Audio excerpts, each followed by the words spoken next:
Here's why I don't worry. You and I drive all these different cars. And there are certain cars that I go into knowing I would never own this past the warranty. And I get to the point where I say it on camera. Granted, people in the industry don't like me because I say that kind of stuff. Sure. I'm very honest with my audience because you know that they are our customers. Sure. And we can't lie to them. Like, Right. you guys get in trouble too.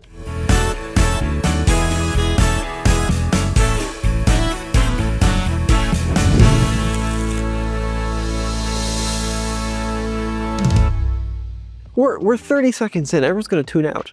No, this is the drama. This is the drama. This is, okay, we do like boring car reviews and like podcasts. Oh yeah. This is what the Mr. kids GT3. want. Oh yeah. I have drama. What do you mean I don't have drama? That car, okay, built in for this. Guess how much warranty work I had done on that car? How old is it? 2.5 years. 2.5 years. 9,000 miles. I drive the car. I'm gonna say it's a new Porsche, $5,000.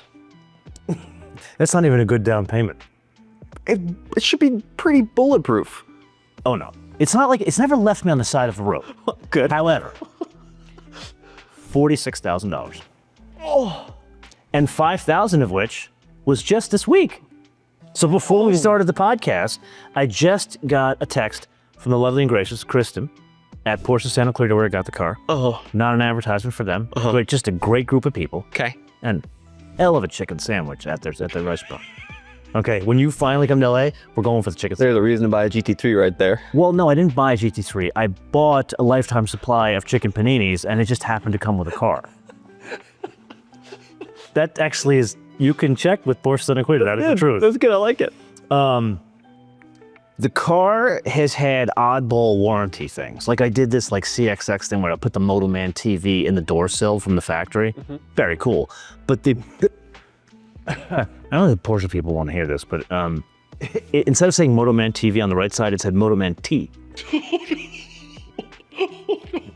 So then it took like 8 months to replace it. But then it was justified in the wrong place. So then it took like another 1.5 years to replace that. So I finally got that. That wasn't the thing. Then there was like the cover of the engine underneath that was scuffed in transportation. Okay.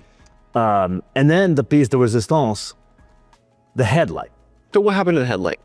I didn't even notice. They said we got to replace the headlight. I'm like, why? And they're like, because we have to. I'm like, okay. How much? So we're talking Porsche prices. Porsche. Yeah. I'm going high, $4,000. You really need to adjust your, like if you're gonna move to LA, you need to change your numbers. It's a headlight. It's a headlight, yeah, but on a 911. All it does is it makes light. Apparently, my headlight is made of frankincense and myrrh. Okay. $11,000. And that's the wholesale price they bill back to Porsche. 11? $11,000. 11? Did they like give you any reason why it was $11,000? No, that's the wholesale price. In all seriousness, like Was it $1,000 for the headlight and 10 grand in chicken sandwiches? I guess that's how I'm getting my chicken sandwiches. Chicken sandwiches are good. Okay. Yeah. I did try the hamburger for the first time in 2.5 years. When I went and dropped it off for the stupid, The windshield melted. the windshield. Oh, I didn't even get to that part. Yeah, the windshield. So yeah, I go into the car. You've seen the car. The car doesn't go anywhere. I mean, I drive it, but it sits in a hangar underneath a blanket. That's what it does. Okay. Okay. And it lives in a temperate climate. It doesn't live in Colorado or like the desert. Well, actually, LA is kind of a desert. People don't realize that. It's just a desert next to an ocean. The seal, it disintegrated. Yeah. It melted. So I call Kristen and I say, Kristen, it's melting. And she goes, yeah, just bring it in. Like, and she wasn't even phased. Like, no shock, no nothing. Was it like tar? Is that what it turned into? Parts of it were tar and parts of it was like dust. Okay. And so I brought the car in and I'm like, and I'm worried, it's my car. She takes me to the back, shows me another one, same thing. She said, it's not like every one of them don't do it, but every once in a while we get it. And then I say, can you fix it without replacing the windshield? And she's like, here's the thing. When we pull the windshield out, we generally break the glass. So we just submit for just a total replacement. I'm like, how much is that? $5 grand. Oh my gosh. Wow. And Glenn, I don't have to pay for it. Right. And I got the burger out of it when I dropped it off. And when I go pick it up on Friday, I'm gonna get a chicken panini. does this I'm gonna bring my lady friend, and she's gonna get a chicken panini. does this so really it's paying out is what you're saying. But does this concern you, like long-term ownership of this car? Okay, so you and I drive a lot of cars over the years, and Yep. you know, I see like I like how things are doled out at TFL. Okay. Like there's a lot. You guys go on every drive. Okay, Andre gets like the crap. He gets the truck. He just gets trucks. Yeah, That's what he wants. He's a strange man. I love that. Do you want to know? I got to tell a little side story about Andre. You know I love Andre, but did you know that Andre and I are space brothers? Really? Seriously, we are space. My father. It's like a sex thing, or like what is? You've seen Andre, not my type. So my father, incredibly proud of him because he literally was a rocket scientist. Whoa. He put men on the moon, like no exaggeration. Like the whole thing with Artemis 2 where you saw the capsule come down and the ship went out to get them. My dad was one of those guys with all the Apollo missions, okay? It was a space race. Against what country? Russia. Whose engineer father was doing it on the Russian side? Andre's dad. Andre's dad. Can you believe that? That's really interesting. That's why we are brothers. Yeah. Andre is easily the smartest man at our company. He is. I mean, that's not a high bar. Okay, what? That's a very low bar. But he is brilliant at what he does. And well, I mean, does the audience know he really was an engineer? Yeah. Before you found him as an engineer. Yeah. So where were we? We were going on some tangent. We're talking about how your Porsche has cost the same amount as a great used Cayman in warranty repairs and chicken sandwiches. That's actually, but you don't get the sandwiches with the used car. That's true. So here's why I don't worry. You and I drive all these different cars. And there are certain cars that I go into knowing I would never own this past the warranty. And I get to the point where I say it on camera. Granted, people in the industry don't like me because I say that kind of stuff. Sure. I'm very honest with my audience because you know that they are customers. Sure. And we can't lie to them. Like you guys get in trouble too. Right. Because you're honest with them as well. Yes, yeah.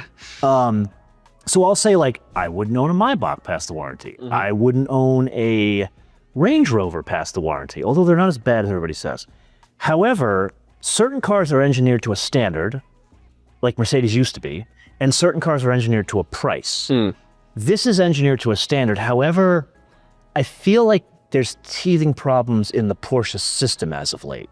And this is what I'm experiencing. Interesting. Yeah. I have a theory. Tell me your theory. The maintenance versus problem theory. So, as you alluded to, you know, I've got a lot of weird cars and the company's got a lot of weird cars. And I like how you ducked the original question of giving me the resume. Thank You you. still haven't It's given me the coming, resume. it's coming, Where's it's coming. there? But here's the interesting thing about Porsche people and Toyota people.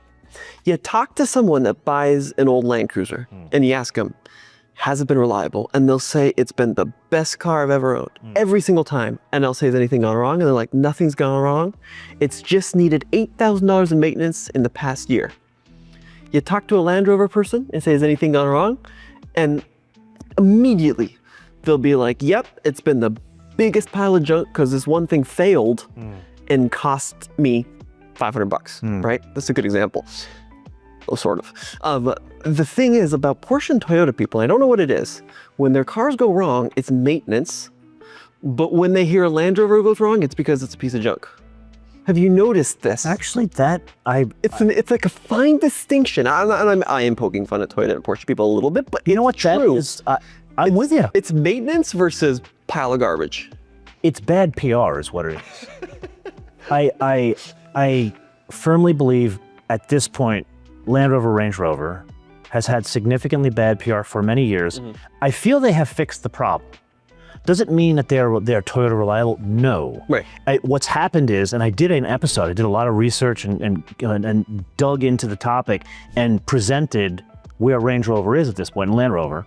And what happened was Range Rover, Land Rover down here. Mercedes used to be up here. Sure.